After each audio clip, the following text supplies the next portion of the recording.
नमस्कार, मी पूजा. लोकमतमध्ये तुमचं स्वागत आहे. सध्या महाराष्ट्रामध्ये आपल्याला उष्णतेची लाट पाहायला मिळते आणि मध्ये मध्ये वादळी पाऊस सुद्धा पाहायला मिळतोय. हे सगळं असताना उष्णतेच्या लाटीची पुन्हा एकदा शक्यता वर्तवली जात असताना यंदा महाराष्ट्रामध्ये मान्सूनचा हंगाम कसा असेल, यंदा महाराष्ट्रामध्ये मान्सून कसा असेल, हा प्रश्न सातत्यानं विचारला जातोय. त्यामुळे या प्रश्नांची उत्तरं जाणून घेण्याचा प्रयत्न करणार आहोत. आपल्याला हेही माहिती आहे, आधीच हवामान विभागानं सांगितलं की यंदा मान्सून कमी असणार आहे. आता मान्सून कमी असणार आहे म्हणजे तो कसा असणार आहे, तो महाराष्ट्रात नेमका कधी दाखल होऊ शकतो आणि त्याचा परिणाम कसा होऊ शकतो, महाराष्ट्राच्या एकूणच वातावरणावर कसा परिणाम होऊ शकतो, शेतीवर कसा परिणाम होऊ शकतो, हे सगळं जाणून घेण्याचा प्रयत्न करणार आहोत. आता इथे आपल्याला एक सॅटेलाइट इमेज दिसतीये. सध्याची परिस्थिती आपण जर बघितली तर इथे चक्राकार वारे आपल्याला बंगालच्या उपसागरामध्ये पाहायला मिळत आहे. एक सिच्युएशन तयार झाली आहे. कमी दाबाचं क्षेत्र एक तयार झालेलं आहे आणि दक्षिण भारताचा जर आपण विचार केला तर त्याचा परिणाम आपल्याला तिथे पाहायला मिळतोय. या कमी दाबाच्या क्षेत्रामुळे काय होणार आहे तर सध्या मान्सून जो आहे तो वेगानं येण्यास त्याची मदत होऊ शकते. आता यंदाचा मान्सून आपण जर बघितलं तर जून पर्यंत महाराष्ट्रात दाखल होऊ शकतो. युजली मान्सूनची 30 तारीख आहे की तो जून पर्यंत 7 जून पर्यंत महाराष्ट्रात दाखल होतो.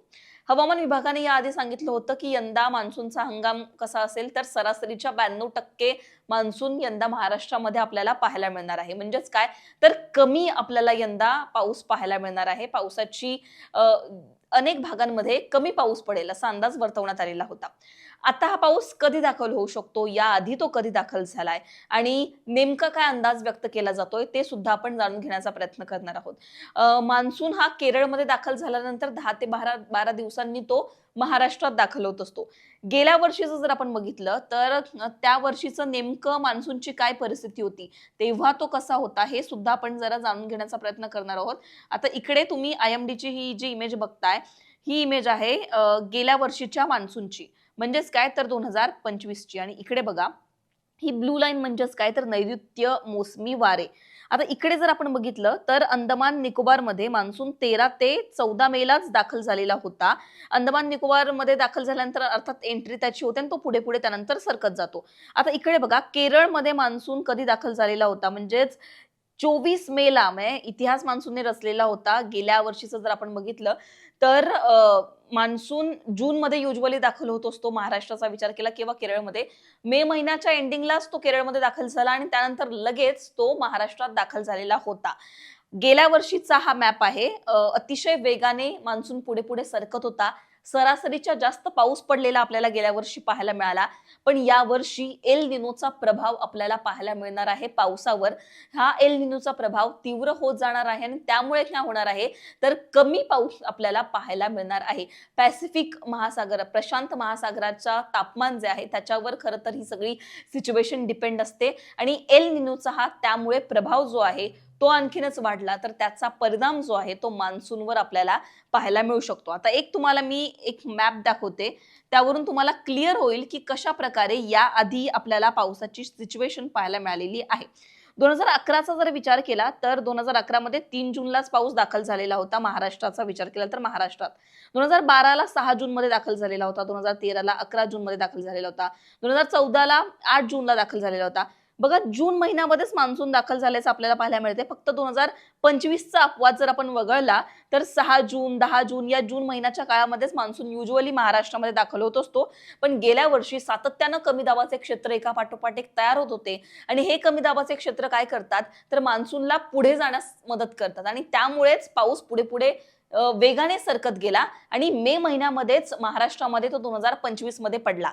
पण या वर्षीची सिच्युएशन वेगळी असणार आहे. कडक असं ऊन आपल्याला पाहायला मिळतंय. यावर्षी रेकॉर्ड ब्रेक उन्हाळा पाहायला मिळतोय.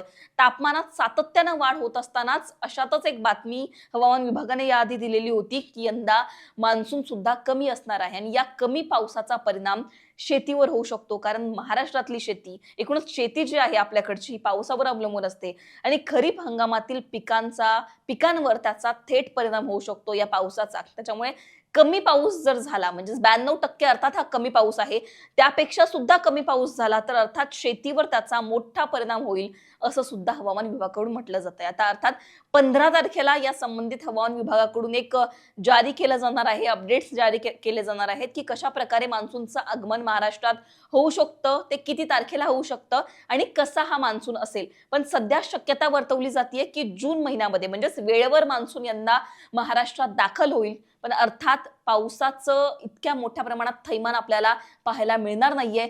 कमी पाऊस पाहायला मिळणार आहे. आता कोणत्या भागामध्ये किती पाऊस पडेल या संदर्भात हवामान विभाग अपडेट देतच राहील आणि ते आम्ही तुमच्यापर्यंत पोहोचवतच राहू.